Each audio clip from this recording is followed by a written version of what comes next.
right, hello and welcome to another Expert Insight interview. My name is John Golden from Sales Pop, online sales magazine and Pipeliner CRM, joining you as usual from San Diego. And today I'm delighted to be joined by Dr. Lizzy Bernthal, who is in Birmingham in the UK. How are you doing, Lizzy? Yeah, great. Excited to be here. So thank you very much.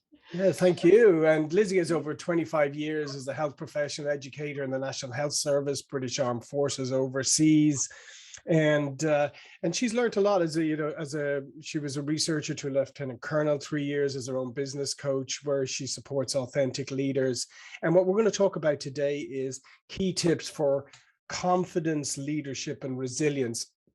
So, Lizzy, you obviously have had quite an exciting and interesting background, visiting war zones, across the world and all of that. And obviously seeing leadership, being a leader and being around leaders who operate in very intense environments.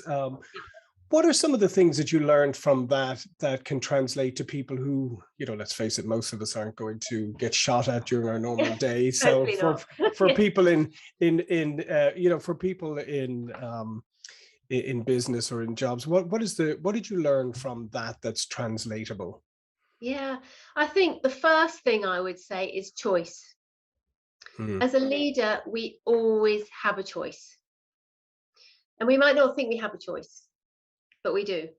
And we make those choices every minute of every day. So I can only talk about, for example, when I went to Afghanistan, I didn't see I had a choice to go. But actually, looking back on it, I could have easily not gone. But for me as a leader, that would have never been a choice, because if I didn't go, somebody else could go in my place and come back in a coffin, if I'm realistic. I could never do that to anyone. So I never saw it as a choice. But as a leader, it's noticing the choices you're making. And every minute of every day, you can change those choices to those that empower yourself and empower others and support your teams. So that's number one tip. Yeah, and it's always interesting, like the idea of choice, right? Is because sometimes people don't think they're making choices when they're not making choices, but not making choices is still a choice. As convoluted as that is. But I do think as human beings, though, we kind of avoid choices, or we struggle to make them, because we know that if we choose one thing, we unchoose something else, and we don't like to do that. Yeah, it's interesting you say that, because we have a natural need for certainty. And that's where sometimes you can feel reluctant to make a choice, because we want certainty. And by making a choice, by definition, we could have made the right choice or the wrong choice. But interestingly, absolutely, as you say, making no choice is a choice. And nothing is worse than when you're sitting on that fence and not actually making a empowered choice. You just sort of then you become part of a dilemma, which is even worse. Yeah, and obviously the more you put off making choices, generally speaking, if you have the right inputs and you've done the right research and it's time to make a choice, if you put off that choice, you just tend to exacerbate situations. Yeah, indeed, absolutely. Then all the procrastination kicks in, which actually is just fear. That's all procrastination is fear. And once we acknowledge that we just do it regardless of that fear that's stopping us, then we take the action, and the action just solves everything. So just talk a little bit about making choices, because I mean, like when you were in the military and you're in war zones and everything, I mean, choices have to be made, and they have to be made relatively quickly, and they're often made without all of the relevant information, right? So you have to make choices with, this obviously better than I do, but you have to make choices with partial information. And I think that's something that is very relevant. Yeah, of course. And so much is related to risk, isn't it? And as a leader, we take risks all the time, and that brings on to the courage side of leadership. But I think we make choices whether we're in hospital. Do we have this treatment or that treatment? We make choices every minute of every day, to the extent of what we're going to have for supper, to kind of obviously more extreme where you're in a conflict zone. So part of that choice is evidence and collecting all that evidence we've got. Now, that evidence might not be complete, but we still have some evidence of some description that can help us make that informed choice. Yeah, no, absolutely. And I think then, as you said, moving into talking a little bit more about courage is, I think sometimes people, not that they misunderstand the word, but they think courage is some like huge thing, like it only belongs to people who do Yeah, momentous things. yeah. But the reality is you have to show courage every day in whatever you're doing to make the correct choices and to show up. Absolutely. And for me, definition of choice is doing something that can scare you, but you do it anyway. Now, that could be in business, making that how are you call when you don't know what the outcome's going to be, or sending that email where you're not, you don't want to send it, having those conversations which you could perceive as challenging. And actually, that is something, the story we might tell ourselves before that conversation, which is another whole situation. So yeah, I passionately believe we make choices that create courage every minute of every day. Not just, you don't have to go to Afghanistan. It can be walking across the street to say hello to someone where suddenly they've been through a bereavement or something that can feel scary, having that conversation. No, absolutely, and the other part that you just touched on there is, the stories we tell ourselves, and I guess that's one of the hardest things, because we're fantastic at extrapolating off of limited data. We're fantastic at predetermining outcomes, and oftentimes, human nature being what it is, we default to worst case scenarios. Yeah, and that's, I mean, there's the stories we make up, and it's challenging those stories. Are we making up a story, or is this based on reality? But it's also because our brain is there to protect us, and that's the thing. So our brain is there to protect us from survival. So therefore, it's the saber-toothed tiger from millions of years ago we had to sprint against to survive. Unfortunately, it's not that anymore. It's other stuff. So our brain will say, don't do it, don't do it.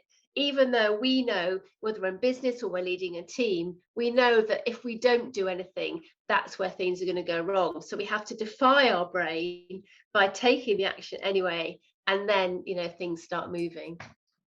Yeah, and the other thing too is, I mean, obviously, if you're in a leadership position, there are people who are looking up to you, and so, and I think it does help sometimes, like if, when people are expecting a decision for you, if you help them understand the decision making process, and the fact is that sometimes you're making the best decision you can make with limited information. Yeah, and of course, there's all sorts of different levels of decision. Mhm. There are moments where you have to make that decision as a leader because everybody's looking to you. If you're a particular can talk about a conflict zone, you don't want your team to say, I don't fancy it today. I'm Yeah, afraid I'm not playing today, because then you'd be dead. So yeah. there are decisions where, providing you've, and this is all part of leadership, to get your team behind you so they trust you, and it's so much is trust. So there are going to be times where you have to make those decisions no matter what. This is what we're doing.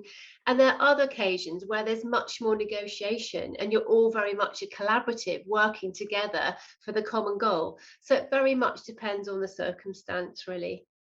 Yeah, and I'm glad you raised that as well, because I think the pendulum always swings. Like, you have some people who like, command and control, and this is what we do. Then the pendulum has gone over like everything, oh, collaborative, involve everybody. But to your point is, there is time and a place for each, and it's really knowing when. And I think sometimes people get sucked into one over the other, as opposed to having both in your arsenal. Yeah, of course. And I think all about authentic leadership is owning who you are, owning your role as a leader, and knowing that the buck stops with you no matter what, and taking that ownership. So so as being an authentic leader, it's taking that ownership and knowing that the buck stops with you, and letting your team know that too, that yes, they have to be responsible, that if they make a mistake or whatever, they have to own that up, and then we can work that through as to what that happened. But this is, I think, where the challenge is. And as a leader, you're not there to be liked. Yes, we all Mhm. want to be liked because we all fear rejection, but that is not your role. And I think that is where we have this situations and occasions where it becomes so collaborative, and actually it's because the leader is not taking charge and not showing as a leader. They want to be one of the team that's just in the weeds, whereas the leader, you've got to be in that helicopter showing the way, so they follow you, but actually you are taking responsibility. Yeah, no, absolutely. I'll take respect over like any day, to be honest. Um, I mean, we all want to be liked we too. all That's want to be liked a too, common need, obviously. but that's not, that's the problem, where there is some confusion at times. The need to be liked takes over from the need to be doing the right thing, for example. And let's go back to the authentic piece, authentic leadership. Can you just describe what authentic leadership means to you? Because again, as we were just talking, yeah, it means being your true self, and everything, but I mean, it also doesn't mean like to the point where you're sort of diminishing yourself and you're part of the team as opposed to being the leader. So, what does authentic leadership look like to you? Yeah, authentic, great question. Thank you. I think authentic leadership means to me is that it is so part of you are. You are the leader when no one's watching. So you are the same person every avenue of your life. You're not this person at work. You're not this person at home. You're not this person on social media. You are consistently the same person all the time. And you are living your values every day. And as part of that, integrity is absolutely crucial. Now, there's always a bit of confusion between integrity and morality. So, Mhm. integrity is doing the right thing, morality is being right. And Yeah. that's crucial. So, for me, you cannot be authentic unless you have integrity. And integrity is so part of your being that you don't even really notice that you're being that behavior, because it's so much embedded within you. Yeah, and interesting when you mention values, because I do think that, I mean, it's critically important, but I do think it's probably something that maybe everybody could take a step back from a moment and just ask themselves, what are my core values? Because I don't think that's a question people ask themselves very much. And as we know, as we get older, we tend to have our core values tend to be more, smaller and more narrow, but very, very, very, very important, how we live our lives by it. Um, but I do think more people could take a step back and actually ask themselves, what are my personal values? Now, it's interesting you mentioned that, because I mean, obviously I help people identify their vision, their purpose as well. And values are so crucial to who you are. Now, an authentic leader will know their values very clearly. And it's interesting that those that are never occurs to them are often those that it's not important to them. And therefore, that's where things can, go a bit awry with their leadership, Yeah. if I'm honest. Yeah. Um, Yes. So I think, interesting you said that you kind of define them as you get older. What actually happens, we've all got those probably about 5 core values that we have throughout our whole life, but we might not be aware of them. They never ever change, no matter what we do, whatever circumstance we're in.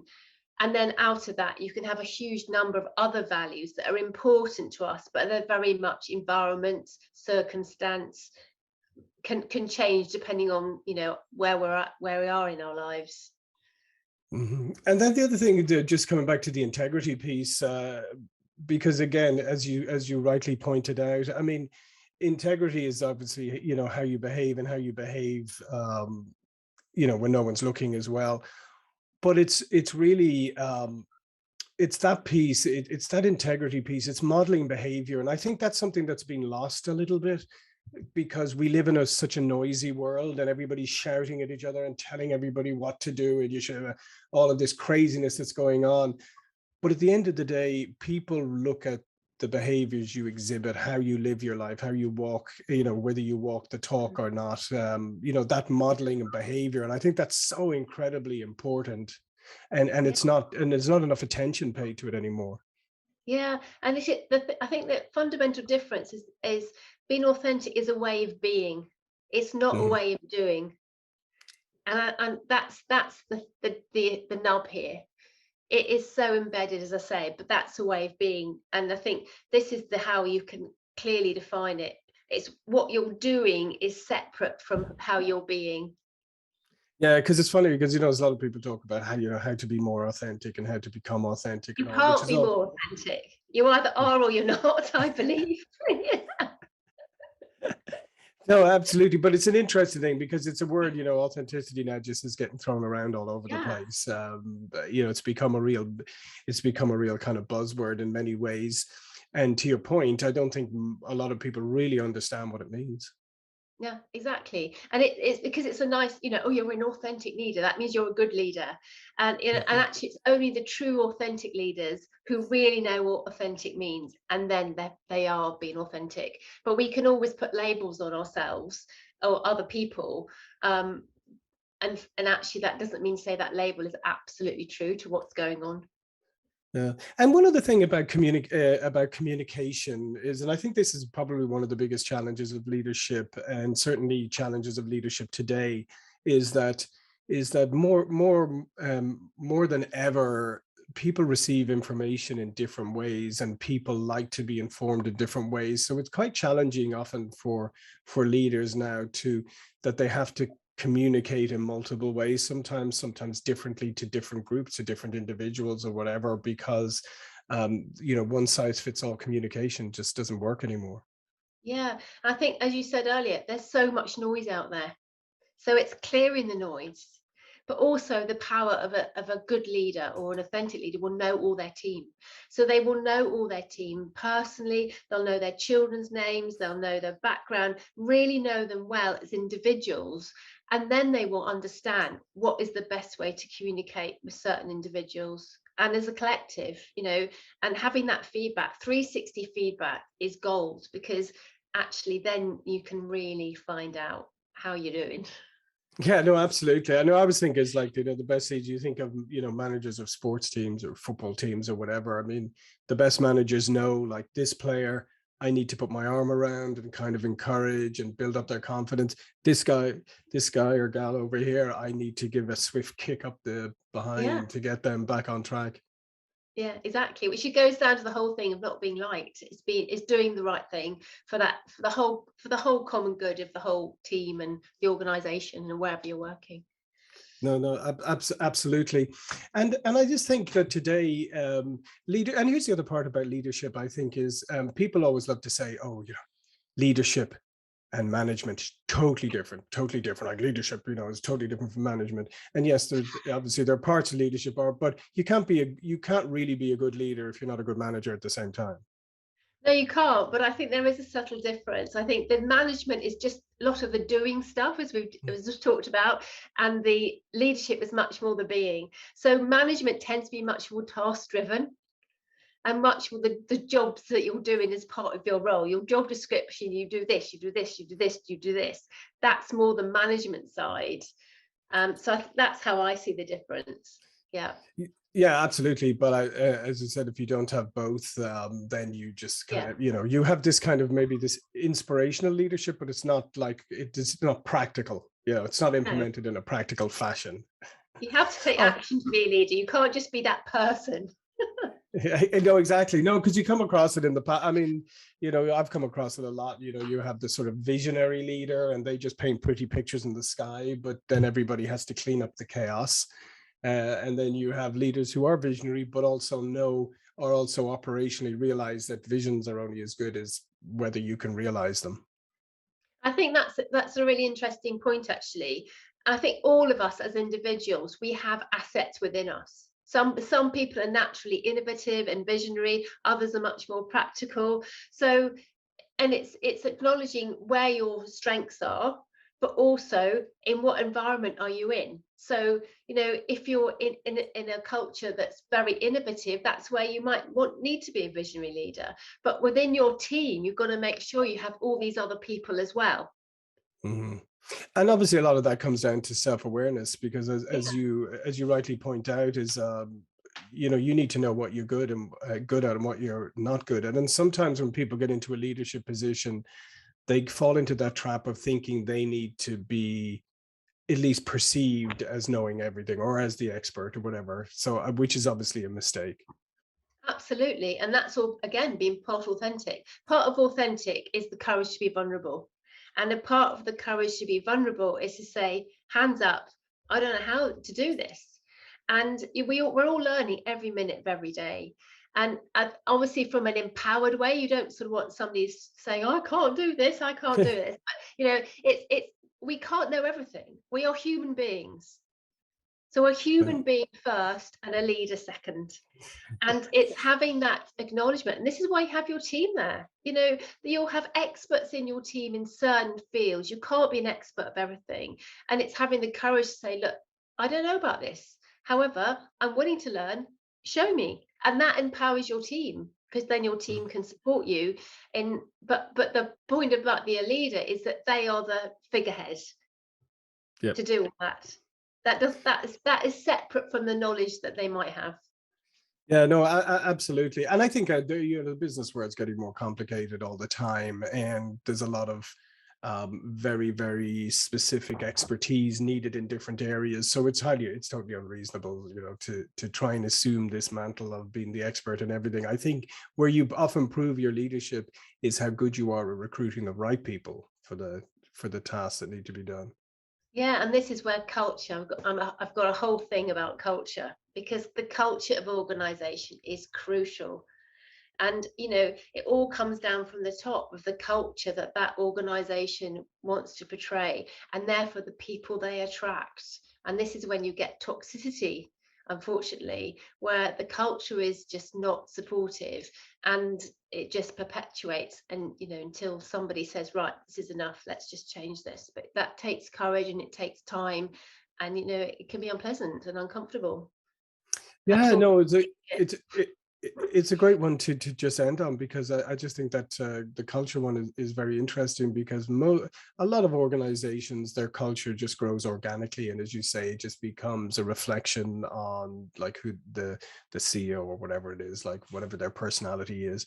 And I don't think companies enough actually take a step back and realize that culture is something that you can define and grow, and you can recruit around and all of that stuff. Too many people just kind of let it happen organically, and sometimes it works, but a lot of times it doesn't. And that's where, unfortunately, that can breed toxicity. And nothing makes me more angry when you see vision statements on business walls, and it means absolutely nothing to anyone within the organization. Every single person in the organization needs to own that vision statement, that mission statement, and the purpose of that business. So, yeah. Yeah, no, I agree. I feel it's like that when you go onto a company's website and they say, we're customer centric, and meanwhile you're on the phone, lost in this phone tree, can't get to talk to a human being. Chatbots are annoying you, and you're going, yeah, this is super customer centric. It's like enough with the bumper stickers. Yeah, exactly. And everybody wants to be, it's always authentic and innovative. They all have the same values. But okay, what does that mean? Well, that's a different question. Yeah, but it looks great. And Yeah, we exactly. spent, and by the way, we spent a long time on that wording. Yeah, and an awful lot of money on our website. Yeah, exactly, absolutely. Well, listen, Lizzy, this has been fantastic, and all of Lizzy's information is going to be below this video. But before we go, please do tell people a little bit more about you and what you do. Yes, so I'm passionate to work with leaders, particularly with females who have been exposed to a toxic environment. Now, often you don't realize you've been exposed to it, but it's something, you're an authentic leader, powerful. However, you're not don't feel empowered. So those are the leaders I work with, those that are really powerful, really top of their tree. However, something's gone wrong in there somewhere along the line, and they're not feeling as empowered as they can be. And once we unpick a bit of that, then they saw. So I do one-to-one coaching with individuals, I do group coaching programs, and I go into businesses and I deliver workshops on resilience, tools and technique, leadership, confidence. Yeah, fantastic. I would encourage everybody to go check out Lizzy. As I said, all our information will be below this video. So thank you for listening and watching, and I will see you all again for another interview really soon. Thank you so much.